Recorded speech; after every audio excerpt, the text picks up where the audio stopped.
behalf of my colleagues in the admissions office, how delighted we are that you are here. I know that if our faculty or our members of the senior staff would be here, they would be equally delighted to welcome all of you to Hope College. This is on a historical day. It's a day I think that many of us dreamed about, but perhaps more importantly, is a dream that I think that, at least my hope is, it will help to turn your own lives. Let me just say a couple of things.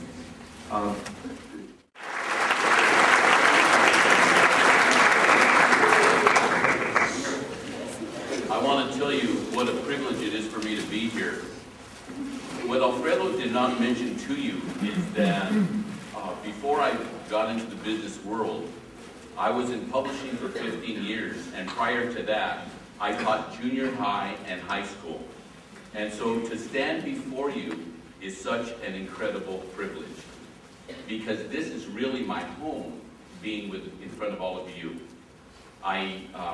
Teaching is my passion, and I just want to let you know that I hope you don't consider today a day off of school, because it is not a day off of learning. And I hope that you will keep your mind, your ears, and your hearts open. I'm privileged not only to be here today, but I'm privileged to work with some of my very dearest colleagues and friends, because you see... Pero my dad and mom were very firm believers in education, and they made sure that at least, at a minimum, that we finished high school. And I didn't know I was going to graduate until I opened up that program. You know, I went there thinking I was going to make it, but I didn't know. I opened up the program and I saw my name and I said, yes! You know, I made it, right? So during that time, I was thinking to myself, what am I going to do now? You get out of high school, your friends, they all kind of go away, and you're left alone. And I spent about a week and a half just sitting around the house, and my dad was like, hey, you got to do one or two things. Either you got to go get yourself a job, or you got to move out. Coronado, you remember the story, but that happened to us, right? I mean, it was two things, get a job, or you can find another place to live. So I ended up going to work for a company called Heinz, right? It's a pickle factory. I'm thinking, okay, I'm going to go work at Heinz, I'm going to put some money away, and then I'm going to go to school. Good morning again. How many of you have an interest in healthcare? Nurses, keep your hands up. Doctors, let me see your hands. X-ray techs, lab techs, respiratory therapists. You know, you don't be everything, right? Yes. OT, occupational therapy. What else? I'm sorry. Pardon? Pediatrician. Good, good. One of the things I shared a little bit with you about Spectrum Health, and let me just tell you a teeny-weeny little bitty story. We've heard a lot of things about globalization. We've heard a lot of things about having a plan. We've heard a lot of things about being able to be flexible and move around in the economy. When I started my professional career, so to speak, I did what a lot of people do. I graduated from high school, and I went right to Grand Valley. All right, everybody awake still? Everybody paying attention? Yes. Who's hungry? I know, I'm starving. I can barely stand up here, but we'll try to make through it. Okay, now we've got that out of the way. As I introduced myself earlier, my name is Luciano Hernandez, and owner of Tiger Studio. We're a product development firm. It's upfront industrial design. They call it industrial design branding. Who knows what that means? Anybody? Okay, that's fine. Industrial design is a very rare field in the United States, actually the world, and it revolves around creativity. And there's probably maybe 1% of the workforce that are actually designers, product designers.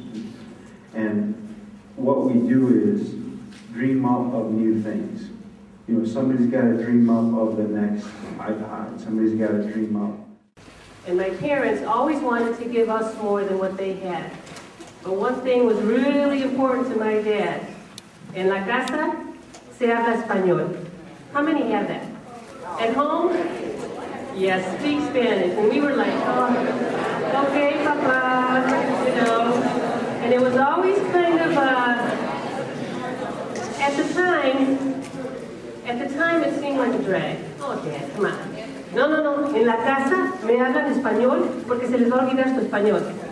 And you know what? He was right.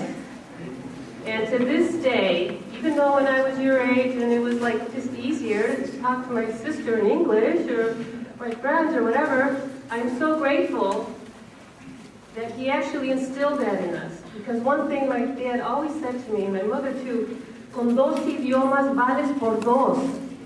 With two languages, you're worth two people. And it didn't really hit me until later, but... Okay. Did everyone get a sheet like this? Yes. Okay. Did everyone come up with a goal today? Oh. You're going to think of it. Where'd you say that? Okay. Real quick here. This sheet here, like I said, it's about having goals and a plan of action.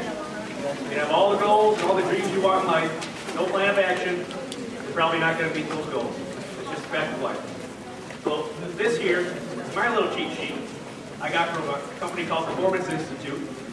And it's really just common sense. This is not rocket science. This isn't going to make your brain just explode. It's so difficult to come up with a goal and a plan of action. It's real simple. Something has to be repeated daily, weekly, monthly, annually. If you're serious about succeeding, serious about your goals, plan of action is required. So today, I'm going to go through an example. A lot of strength and most people can't do it. You love your enemies. Love your enemies. You know why? Because every day, okay, hold on guys, I only got two more, okay? You love your enemies. And if you don't believe me that it takes more strength to do that, try doing it. It takes a lot more strength. The second thing that you need to know is as you experience success and as you move forward in life, don't become that important person that's more important than everybody else. Because then you become like the people who have tried to hold you down. Okay? And every day of your life, you're going to experience being around people who want to be smarter than you, who want to be prettier than you, who want to show you up all the time, and you're going to feel the need to compete with them. Let them be smarter. Let them be prettier. Stay focused, okay? Don't involve yourself in those things, because it'll only distract you from where you need to go. And the last thing is the piece that I will end with, okay? This is the thing that you never do no matter what. Are you listening? This is the thing that you do no matter what, all right? You don't ever give up. Don't ever give up on your dreams, okay? Don't give up and don't give in. And if you fall down, get up, brush yourself off, and keep going. Because let me tell you something. I fell down 1,000 times, but I'm here now. Don't ever give up on your dreams.